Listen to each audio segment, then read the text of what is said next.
Hey there, All right. everybody. Welcome to Cambridge Inside Out. I'm Robert Winters, And I'm Judy Nathans. and today is April 5th, Yeah, 2022. it's And already we're April. we're cruising into springtime, and this is very good. I had a nice walk around Fresh Pond today. I get a few of those in Oh, every week. I've done, me too. I've done Yeah, that. yeah. Actually, up on my Civic Journal website, I got nice pictures of turtles and a muskrat. Oh, Found munching at the edge of the pond. hmm. It's kind of great actually doing this regularly now. So anyway, let's see. So what's up in the world? I think first order of Of, of, business. of, of which world? Our uh, local world the, or the the, big world? let's go with the local world here. The big world's a Right, little because too it's too complicated right depressing. now. Yeah, It is depressing, and not that I think yeah, I want to.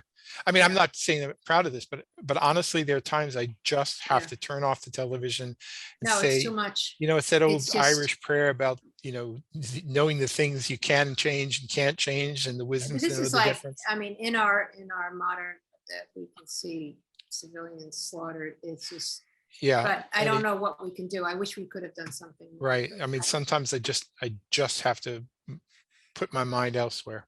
It's just that simple. Well, So, and speaking of elsewhere, since those of us who do like to play or watch baseball games, just a reminder oh to yeah, everybody that the Red yeah. Sox and the Major League Baseball season starts this Thursday. With our old foes, the Yankees, That's right. in the Bronx, not In not New here. York. That's right. That's right. So, but anyway, I'm always grateful that we actually have a season without cardboard fans.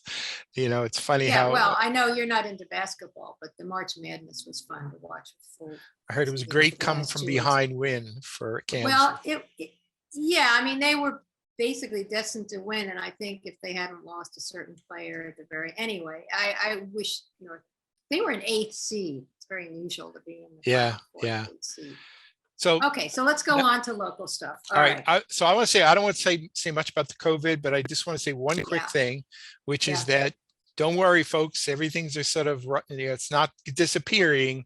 The wastewater numbers are going up. I'm not going to show you the graphs here, but they're going to, but compared to where they were, they're a tiny, tiny, tiny fraction, Yeah. even with the recent increase compared to the way it was in January. So I think But we can hasn't there ride been, this one out. there's no increase in infections because New York, it's We had a 11% big jump increase. today. We had 122 new ones today Yeah, but for what's the Cambridge. percentage?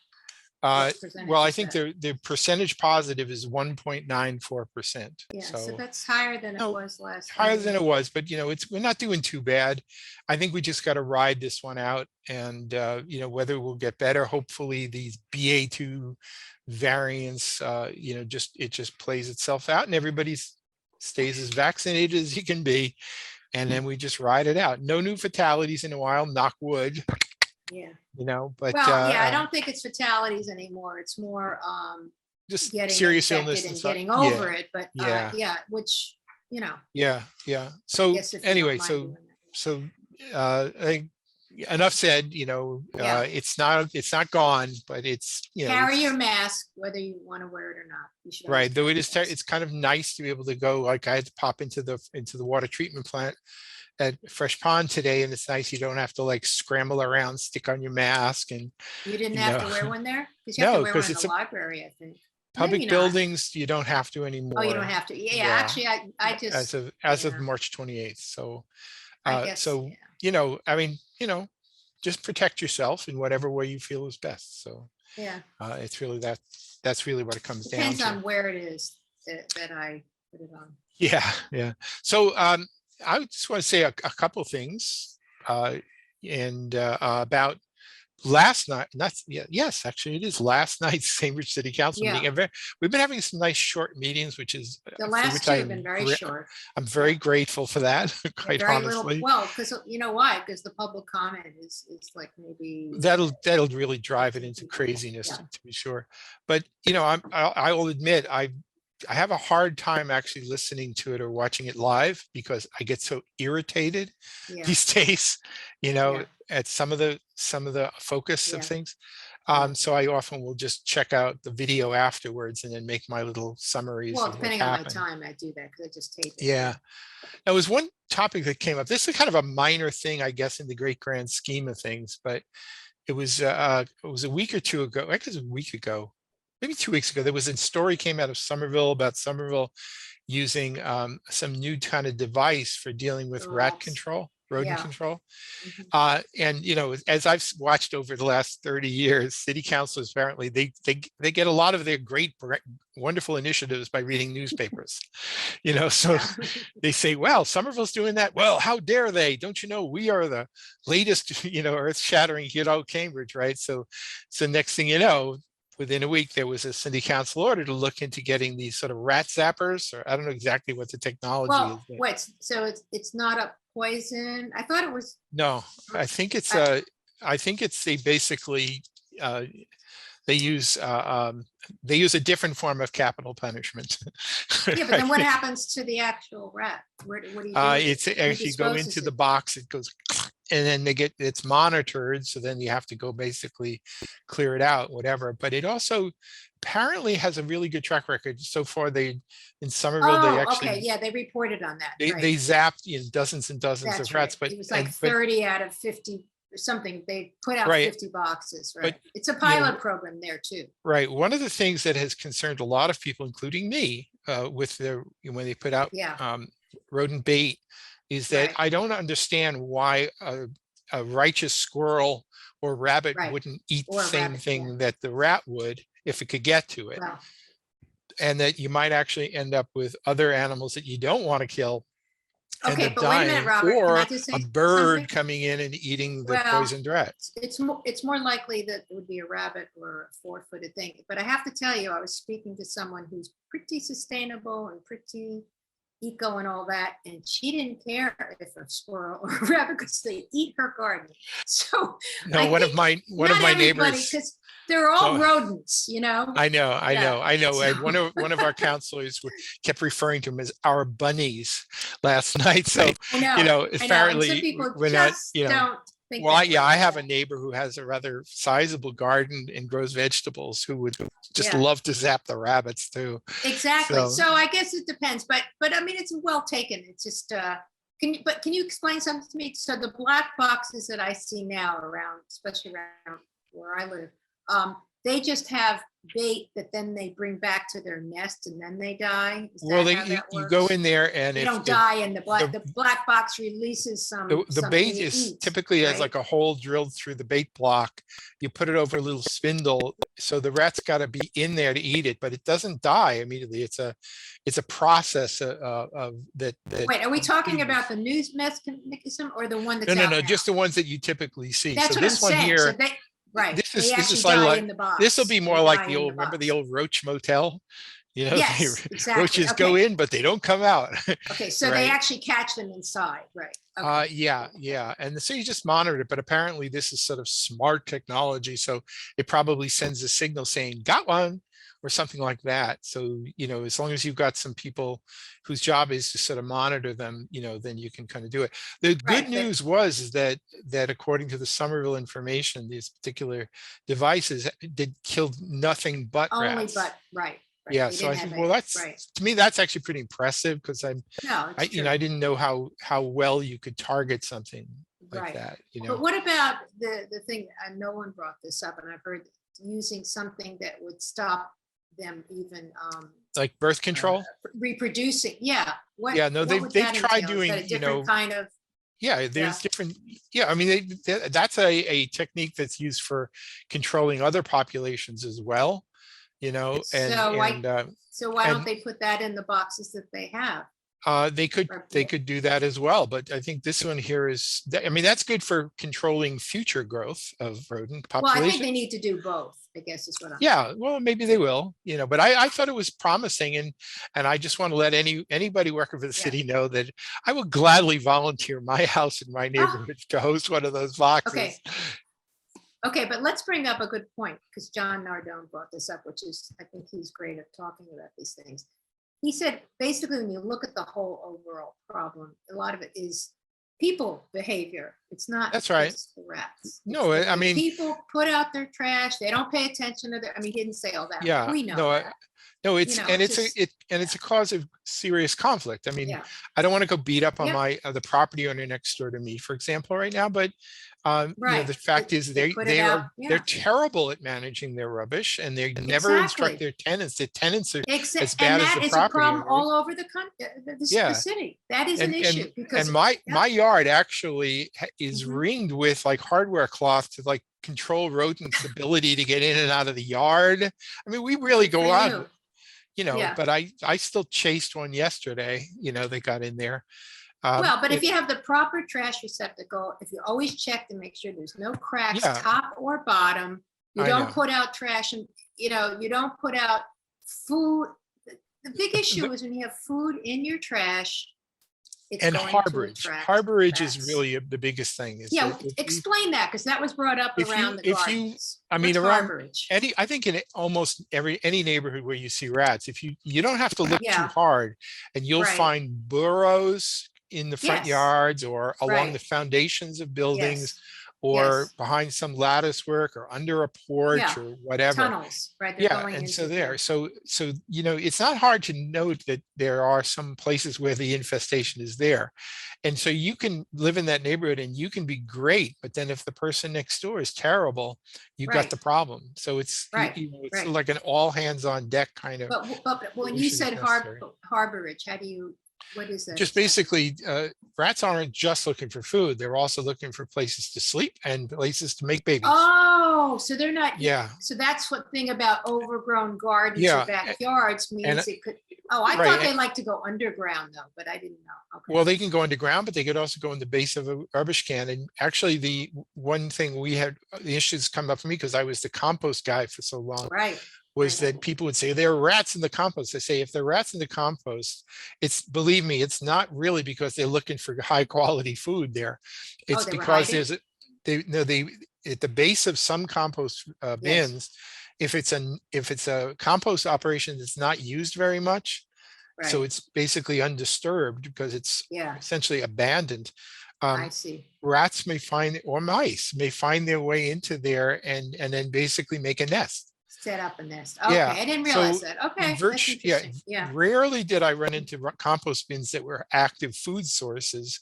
It was right, much more so that they were basically nesting in the base of right. compost bins or trash containers or Well, whatever, you also know. backyard composters, you weren't supposed to put any kind of protein or meat stuff because that's, Yeah, the rats right. really prefer that over, you know, veggies and stuff like that, but they Um, still will go for food sources. Yeah. Yeah, well, maybe so, but I think it's also that No, I think if that's you put true. all the if you put That's, meats in there, you also create fly infestations well, it's just, it's a in bad thing summertime, all around. especially. Yeah, I mean, Yeah, that's yeah, why they should use, if you have access to curbside compost, or even if you don't, there's plenty of places around the city, just separate your food waste. yeah. It I really mean, what doesn't I take always too told long to people do. was Yeah, you don't have to lose your mind because a little bit of this gets into compost, as long as yeah. you bury it in. You know, on the other hand, I've seen terrible situations where people had open compost piles where Oh, they'd yeah. eat lobster and they just throw the Yeah. lobster Oh, yeah, shells yeah. on top. Nothing was dug in. Nothing. You know, Yeah, you well, wonder. they're living like a suburban person because, you know, Yeah, people that have lots of land, they will yeah. I have mean, like you can something do that's that if just, you're out on a farm somewhere, you exactly, know, right. but it doesn't work Yeah, in urban, and it's not even legal in okay. urban settings. So No, anyway, I thought that was kind of interesting, and though not yes. specifically related, Mhm. uh, really not related at all, there was also a communication came back from the, I guess it was from the Conservation Commission folks and Public Yeah, Works and Public Health about Department community gardens and community food, yeah. gardens. It Mhm. was actually specifically in response to a city council order from last September that had to Okay, do with, I think it was, can we use ARPA money, oh, right? right, yeah, Coronavirus relief money in uh-huh, order to promote above ground planters where people could actually grow food, Raised gardens, yeah. raise gardens. Now, and I think the answer is, Raised beds. yeah, the answer is, yeah, that kind of fits under the definition. You can do that. And I think that there was even a legal opinion from the city solicitor in You this need to use regard. funds for that. You could always do that, but whether Yeah, you could that's use right. these Yeah, funds for that. to Okay. use some of those funds for Yeah. doing that, and I thought that's great, and I Yeah, think, sure. sure, do it. But one of the things that I sometimes find I have a little bit of a problem with amongst activists and city councilors alike Yeah. is this sort of a lack of a sense of proportionality. And by that, I mean, if you have a problem because people are going hungry, don't think that by providing the capacity to grow some food in a few planter beds here and there, that you're really addressing the problem in anything other than an incredibly small way. Right? I mean, most of the issues about hunger really still come down to food, access to food that you can get through the more traditional urban type Well, yes and no. markets. There have been a lot of really great efforts in Dorchester and Roxbury on community garden stuff that has really helped the community. So Oh no, they help I the know what you're communities, saying, but and it's also a but great outlet. I mean, most of the people I know who are involved in community gardens, it's as much as it is a mental health thing. I mean, it's good for your soul to be out there working and gardening. no, but I And think it's important though for communities of people to see fresh vegetables I and think to see it where they fresh, grow. but in terms of actually getting food on the table and addressing hunger problems, I think that you got to scale it up by Right, quite a but factor. no one's saying it's going to solve world hunger. Did No, no, anyone I really no, say that I it don't see that. was? But when the city council order went in there, it seemed to address like the notion that urban farming and raised planter beds was somehow going to really make a dent in a hunger problem. And I think in a limited way, yes, and it's a good idea, yes. But ultimately, the bigger question is just access to food through other means I as think the well. bigger problem is we have access to food. It's in terms of people's schedules, their jobs, their ability to pay for things. I mean, I Right. agree with you, but the one thing I had about that, and I don't remember her opinion, was because I think Zondervan said, well, why he wants people to be able to sell the food to other people because some people donate it, and that's already going on. I mean, Heather Hoffman has that garden on her property. But This that to me is a different it, issue, and I it don't think you was could use ARPA funds to then make an entrepreneur about no, somebody. I don't Force it. suppose so. No, But that was one of the councilors yeah. actually did seem to be Well, but bringing she up. didn't say it couldn't. She didn't cancel it out. Well, there were a couple of issues that What? seemed to come up by one of the councilors last night, having to Yeah. do with, it was almost historical at this point. It had to do with beekeeping Yeah. and urban Oh, agriculture. There were actually all right. initiatives with both of those names not too many years ago, which all seem to stall and have kind of fallen off the radar along with the outdoor Of raising lighting chickens ordinance. and That, raising yeah, chickens and yeah, pigs and bees. Yeah. and part of it is we seem to sort of have a forgetful nature, I think, from a civic political point of view. There was so much thing about so much attention paid to outdoor lighting regulation a few Yeah. years ago, and then the one person in community development department moved to Delaware, and then the issue vanished. And I thought, well, that's not how things should work. I mean, if there was some merit to the idea, there should have at least been some continuity. If beekeeping and urban, farming, or if you I want to thought keep there is an chicken, ordinance on no, there is an ordinance on urban agriculture. I think they might have actually done some sort of limited thing here. But I think Yeah, that they what did. came up last night was that notion, well, if you Mhm. grew stuff and you wanted to sell it, Well, is that's that different. Yeah. legal and whatever? Right.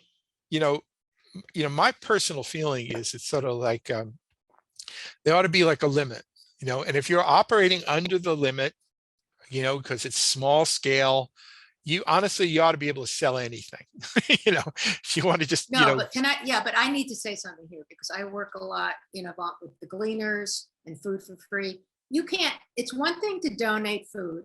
And even there, the gleaners donation they're very careful about the hygiene, everything. If to the average person isn't going to have those processes, they're vetting that, and you can't just. I don't I know. think, Selling it is different than donating it, so I think it's an right. issue.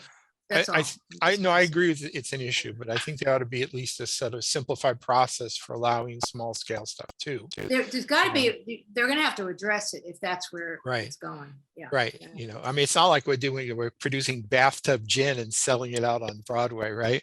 So no, but food, but well, the point about the soil was brought up, which is very important about, that raised beds theoretically wouldn't have the lead in the soil, but there needs to be testing. You can't, but all that stuff. So I'm just saying, but we could so easily have a protocol. Personal consumption, I think, is fine. Right. We could so easily have a simplified protocol with licensing and public health, where basically if your soil's been tested and you just got a little document that says we're tested, we're good, there ought to be at least some flexibility, for some of these things. Okay, but again, it goes back to, so do we fund that through the ARPA funds, or do we just have I know that as something we should be doing ongoing? Right. But I used to, years ago when I was first learning to drive, I used to love to drive along Route 27, kind of running north and south through Sudbury, because every few blocks it seemed, or every half a mile, there was it was either a farm, but there were also like yard sales everywhere. Right. Yeah. Now, when people have yard sales, that's commerce. Shouldn't you get a peddler's permit every time somebody wanted to, sell? But again, all right, we're talking, I'm sorry, but Robert, we're talking about food. We're talking about things that people ingest. I agree. Just selling. Right. And you're right. We have to have some laws about it. Yes, people should be able to sell things, but I think, the farmer market, how about the vendors at the farm? They pay to be there. Okay. Yeah. And they're also that, so I'm just saying, I really like the idea of people either letting someone else use their front yard to raise vegetables for themselves. I think everybody should get that opportunity. The selling of it is different. No, I agree. I agree. And actually, that kind of relates to another point that I'd make. And I kind of wrote up a few paragraphs about this yesterday, which had to do with community gardens, just generally. Never mind, even if you're just producing it for your own sake, right? When doing community gardens, once upon a time, I wouldn't say all, but almost all community gardens were actually on private property, and they were sort of done just because somebody said, sure, go right ahead. Right. It was Martha Edison used to do Field of Dreams down close to where Mahoney's used to be, long gone now. And there was there's people who do there's lots of over in Cambridgeport. I think Bill Cavallini used to be one of the mainstays at the there's a little community garden at a corner plot. I think it's privately held. There was a Broadway Simplex site, because that it's no, it's just a private house lot. There was also at Broadway and Boardman Streets, not too far from where I live, there used to be this really nice community garden there as well, but it was all done because the ownership of the Squirrel Brand factory, I know that place. Andy Factory, said, sure, go right ahead. It was a place, there used to be a building on that plot, and they just. So what are you saying? Are these separate from the community gardens? Well, the way has, or. Well, see, that's the point, is that in fact, most of the community gardens were not in any way related to the Conservation Commission or anything else. Okay. All right. A lot of it, I mean, there were some that may have been because, for example, there was one or two, there was one up by Neville Manor. There was another one along Freshman Parkway on the grounds of the water department. Yeah, I've seen all those. Yeah. Right. Yeah. Okay. So there were a few that were under city authority ultimately. But most of them were not. And because they were private property, it wasn't city property. Now what happened at some point, some of the gardeners started saying things like, well, we would, rather than hauling water from our homes in buckets. Oh, okay, I get you. Could we get a water hookup? And the city said, yeah, we can do that. But then we want to have some authority. And then from that point on, they started to have more and more authority. But that sort of makes sense if you're using a city resource. It makes some sense, but I have to say that what also happened, and it especially accelerated around the time when they were really destroying the Broadway and Boardman community garden, which used to be much bigger. And they basically, when they were turning the the factory into some housing. They Yes. wanted to provide parking. That's another issue, right, for the We'll housing. go into that in the next. Right, and there was also one person who worked at the community development department who had an attitude problem about Huh, that particular garden dating back huh, for when she was a kid. And wow. so they wanted to take away some of the garden to create a park that nobody uses there that's just on the corner. So they Hmm, did, and they took away a lot of garden plots as a result. Right. that's But the thing crazy. is at this point here, it was the city took over the property, and the Mhm. city started making the rules, and they've kind of, that process has continued so that now if you have community gardens, and you have a gardener who's been there for a while, the Yeah. city now wants to enforce or has at times wanted to enforce a rigid policy. It says Mm, after a certain number of years, you gotta leave. mm. And my feeling about that, and I was For all members, all of not them. just, Yeah. And I, yeah, I have spoken yeah. about this for 20 plus years, saying Hmm, that is a foolish and offensive policy. I yeah, understand that if you have somebody who's basically hoarding the garden plots and not sure. allowing new people to use them, that's Yeah, a real problem. yeah, But it's always been a good thing to have some long-term gardeners as in the mix. So sure. that a much better policy was simply to say, okay, if you want to have city support for the garden, then you have to have a certain percentage of turnover every year. But Yeah. that doesn't mean every single gardener has to be ousted. I mean, for But should there example, be no term limits then? No. I think we should really be up to the garden coordinators to decide how to do this Sure. turnover. If they want to be really rigid and just say everybody's got up to X number of years and then you got to leave, they could do that, I suppose. But I think that it would still be a wiser choice to simply make But sure that a what, certain percentage turned over. but what about people, what's the control over people that don't pay attention to their plot? Do they just get kicked out or Well, what? I mean, that's why garden coordinators should be coordinating that stuff. In I most of the see. gardens, if it's basically abandoned, then the gardeners take it back. Yeah, Okay, so there, sure. everyone knows who everyone Yeah. is and But all that. you have to give a little bit of ownership to the Sure. gardeners and the garden No, I understand. coordinators. And Yeah, when you have a bureaucracy coming yeah, down, and I'm not getting down on conservation, which I think they're wonderful, but yeah, I think they really do have to think yeah. We have very to end carefully about these in kinds the of next few policies seconds. to Yeah, not do the wrong thing. okay. Anyway, we're just about out All of right. time, so we'll be back in a few minutes on Cambridge Yep, Inside Out. okay.